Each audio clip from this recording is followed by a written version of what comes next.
Hi everyone, welcome back to my channel. আজ আমি তোমাদের সাথে শেয়ার করব ঝালমুড়ি মাখার রেসিপি। এই রেসিপির জন্য প্রথমে আমি এখানে নিয়েছি লঙ্কা কুচি, টমেটো কুচি, শসা কুচি ও ধনেপাতা কুচি। এরপর নিয়েছি নারকেল কুচি করে, তারপর নিয়েছি পেঁয়াজ কুচি।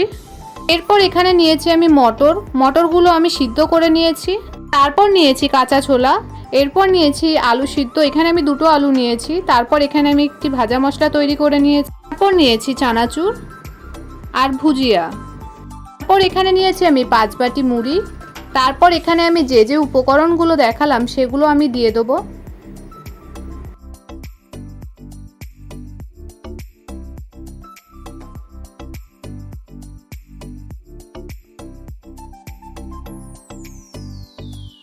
আর হ্যাঁ, এই সব কিছুর মধ্যে যেন জল না থাকে সেটা খেয়াল রাখবে, না হলে তাড়াতাড়ি মুড়িটা চিপসে যাবে। আর মুড়িটা যেন নরম না হয়ে যায় সেদিকেও খেয়াল রাখবে।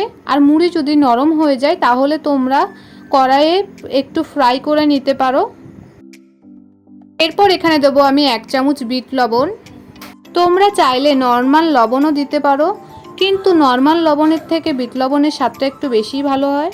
তারপর আমি এখানে দিয়ে দিয়েছি ভাজা মশলা, তারপর দিয়েছি অল্প লঙ্কার গুঁড়ি, তারপর দিয়েছি সর্ষের তেল 2 চামচ। তারপর সব কিছু বেশ ভালো করে মিক্স করে নেব। তোমরা যদি এরকমভাবে মিক্স না করতে চাও তাহলে একটি কেটলির মধ্যে নিয়ে নেবে, তারপরে ঢাকনা বন্ধ করে সেটিকে নিয়ে ভালো করে নেড়েচেড়ে মিক্স করে নেবে। তৈরি হয়ে গেছে আজকের আমার ঝালমুড়ি। তোমাদের যদি আমার এই ভিডিও ভালো লাগে তাহলে লাইক, কমেন্ট, শেয়ার, সাবস্ক্রাইব করবেন। আর অবশ্যই কমেন্টে জানিও কেমন লেগেছে।